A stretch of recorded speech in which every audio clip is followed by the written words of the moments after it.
Super Jeep Auto, is it in stock? Any of their jack stands. Good priced, high rated, Australian standard goodness.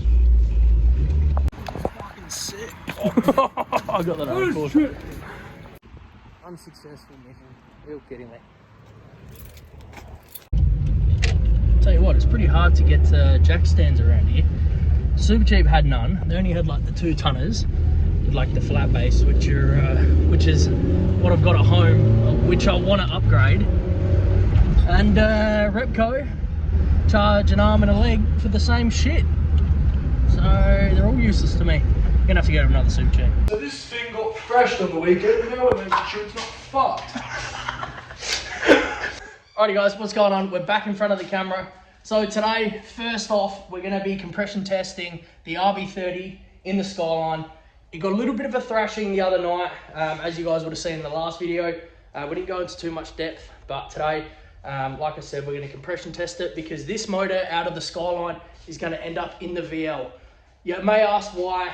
One, because it's got a big wave cam in it, and it's got a Cometic head gasket. It's got ARP top to bottom, like ARP fasteners. It's got a set of forged pistons in it with some stock rods, head drain, big extended sump, and it's going to be a lot more suited to what we're going to run in the VL than it is the Skyline. So today, like I said, compression test it, make sure it's healthy, because there's no point us pulling this motor out if it's dropped a cylinder, or, you know, we don't know. We're going to leak down test it after it's out as well. It seems to run pretty good. It does run pretty well. It goes very, very well for what it's got going for it. So we'll compression test it now. Let's see what numbers we get. A few more upgrades in the VL motor. It's got ARP rod bolts, ARP head studs, a custom grinder weight cam. No custom. It's got all the goods. It's fucking shit. It's shit house. So this motor was assembled by James at Nis Speed in like 2013, 2015. This is the first compression test we've ever done on this motor. We've owned it for roughly, well, about a year. We haven't done a lot to it. We got it tuned and stuff like that. It now makes 230 kilowatt. So it's definitely not at its limit. So it should still be healthy. It was never really ran after it was built. Obviously they put the cam in it and all that stuff. So we'll see what numbers it throws. I'll be interested to see, because it seems to run pretty damn good. Oh, hold on, turn it off. What, fuel pump? Yeah. All right, so down here, because we have a bit of a custom wiring loom in here, they have a relay for the fuel pump, obviously not from factory. So we've just pulled that as well. So we're not gonna have to worry about getting fuel. The coil we're about to disconnect as well. We're gonna run the car empty, so there's no fuel in the line. So when we're doing this, we're not pumping fuel into the cylinders. Give her a crank. It should run for maybe a couple of turnovers, and then it shouldn't fire at all.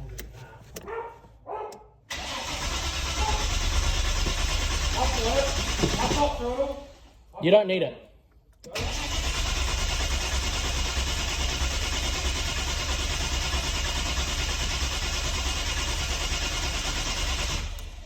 Nothing in it. Alright, that's what we want. We don't want any sort of sputter or anything. So now we'll disconnect that coil. There's still going to be fuel in it. Yeah, a little bit, but nothing crazy. Alright, now pull that spark plug out again.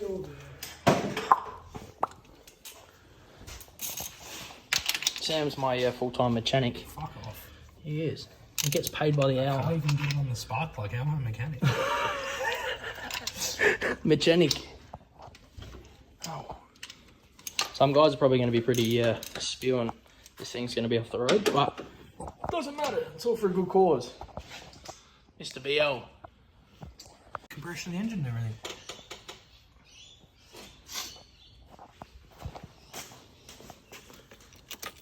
I'll tell you when to stop. Yep. Pungy. What's that saying? Pungy. 100? Yeah. That's not good. Alright, so moving forward. Cylinder 1, 100. Cylinder 2, 100. Let's see what cylinder 3 is all about. Not just under, we'll go again though.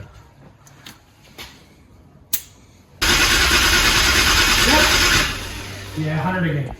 Got one more? No, that's alright. Just 2 each cylinder, you think? That'll be plenty? Yeah, it'll be alright. It's 100 on both. So. Yeah, it's not inconsistent. Very good. Yep. Yep. Yep.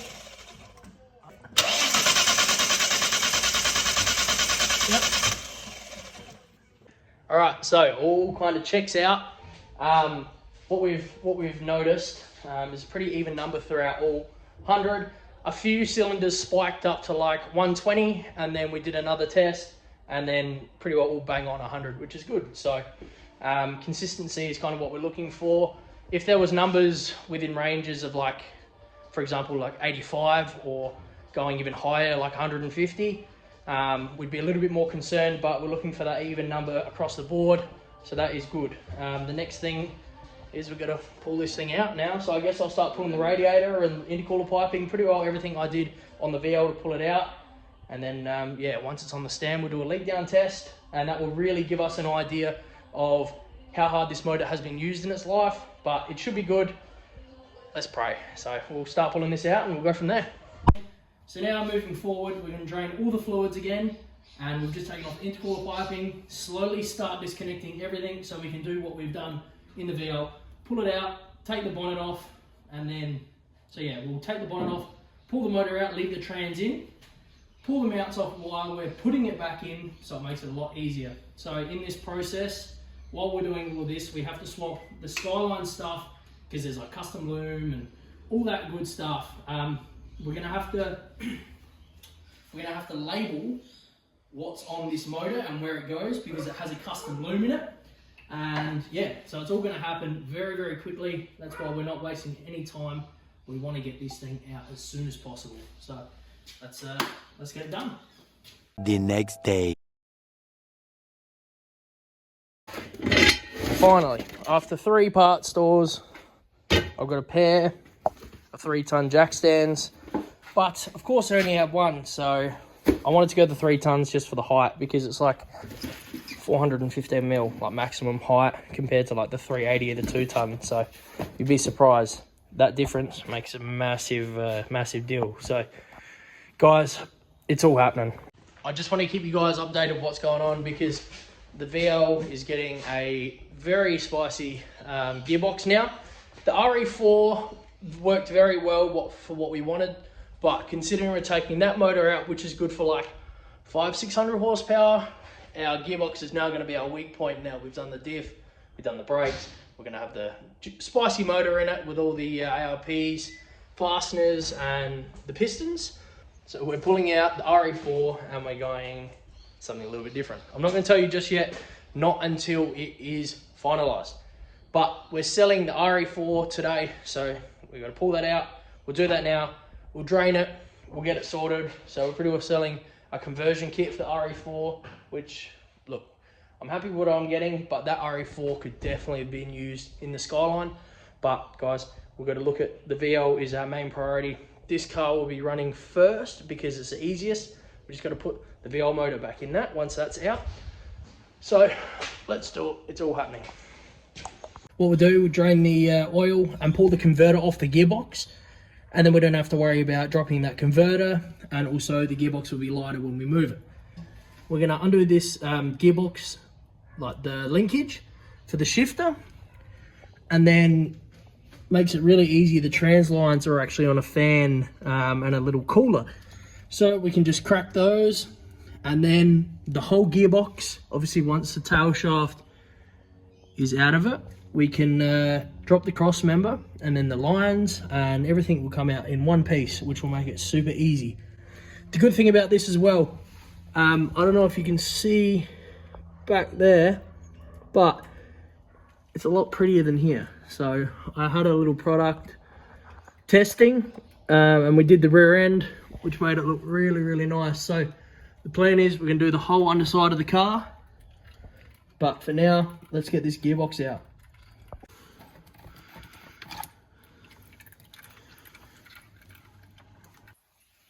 converter is out. That just takes a little bit of persistence and a bit of a wiggle and it will come straight out. Dad, where are we? Dad, where are we? Where are we, Dad? What's up? $100.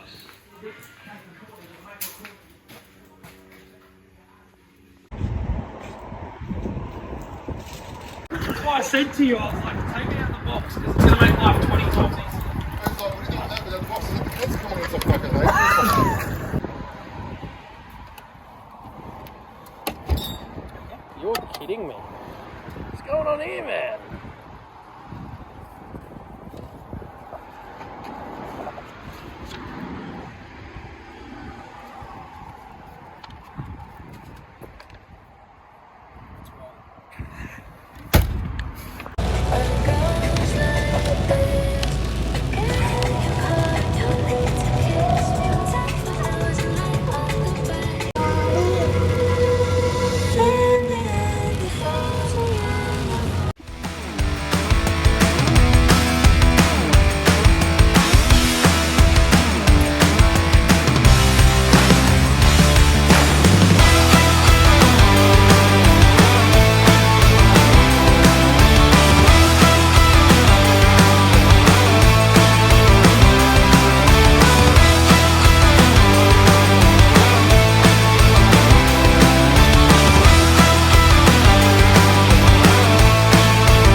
So that's Marcus's really original VN Berliner. Beautiful car. So he's giving me a hand, just do a few things around the shed. So we've gone ham on the Skyline. It's pretty well ready to be pulled out now. All I gotta do is take 2 bell housing bolts out from the side. The converter is undone. I pulled the viscous fan out, radiator out, all that extra crap that doesn't need to be there. So pretty well now, moving forward, I think I've got a fuel line to take off and yeah, just start setting up that jack to rip the motor out. Let's see how this goes.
Oh my God, Giles. What is that? Wow. Oh, that's for me boost controller. How did I not even see that? Wow. Ah. Jesus Christ, man. I'm an idiot.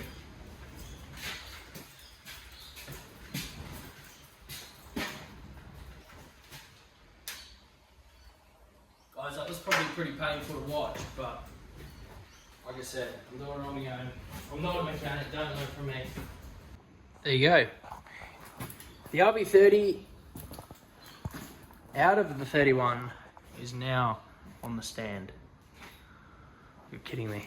It's crazy, it's all happening. It's pretty heavy in here now. So, as you would have seen, I forgot a fuel line and a boost line reference for my controller, and I think I forgot, oh yeah, and this little top hose that comes across onto the inlet manifold. I forgot that too. So 3 out of yeah, you can see there's a fair amount in here.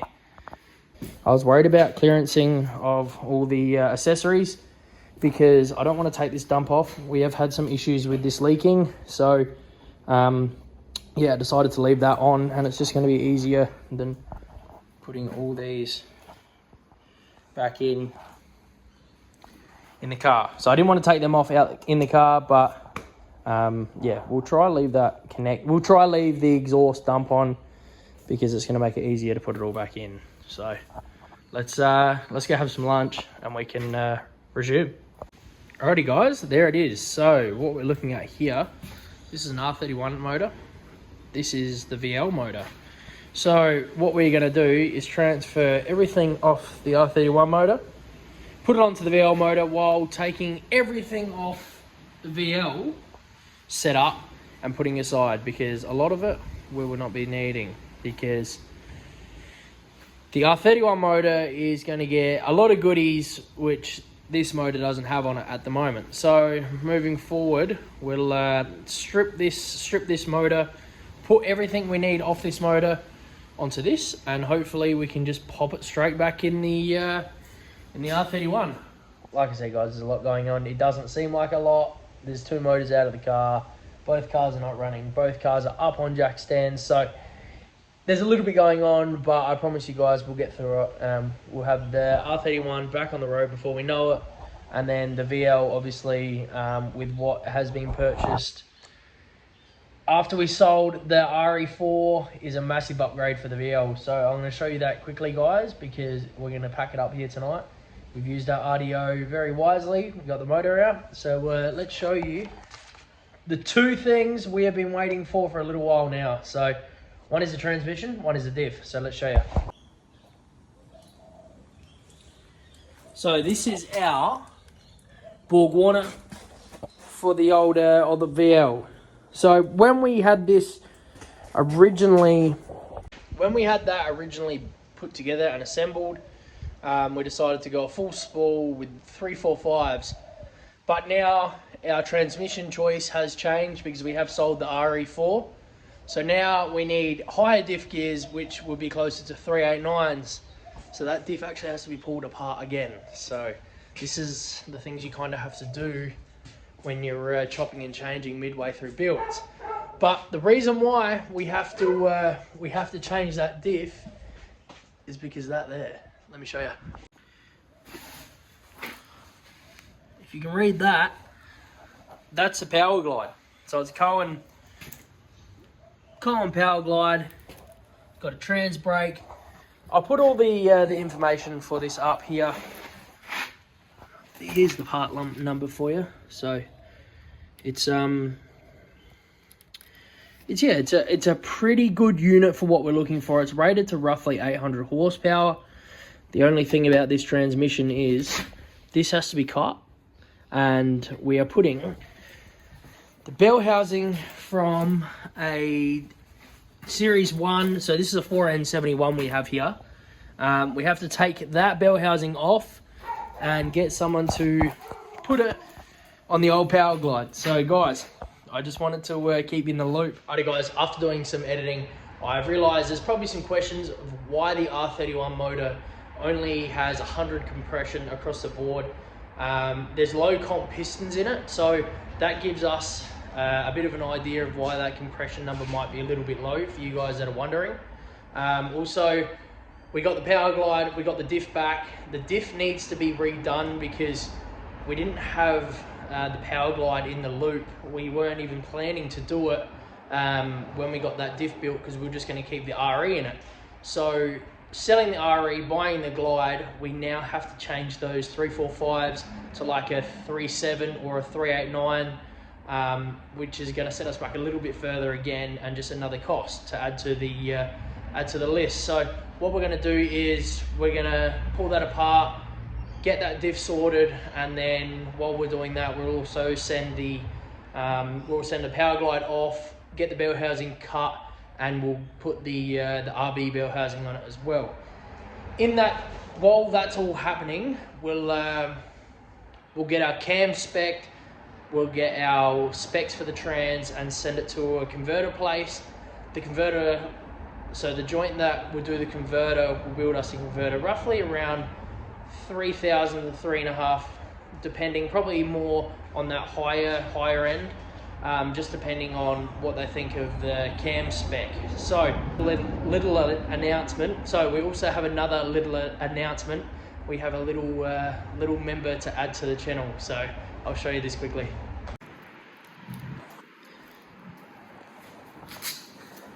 So yeah, as I said, there's another little member to the Loveday family. His name is Tide. He's a Kelpie, and he's going to be, sure he'll push the limits of what he can and can't do, rip everything up. But guys, thank you very much for watching. I appreciate you all. If you got this far, I just want to shout out to you guys. If you guys want updates and more posts regularly, make sure you jump on to Loveday.Motorsports on Instagram. There's always updates and videos and photos and reels and whatever. So jump on that. Thank you very much for watching, and I appreciate you all. Any questions, make sure you chuck them down below. I'll answer all of them, and we'll have a yarn. See you guys.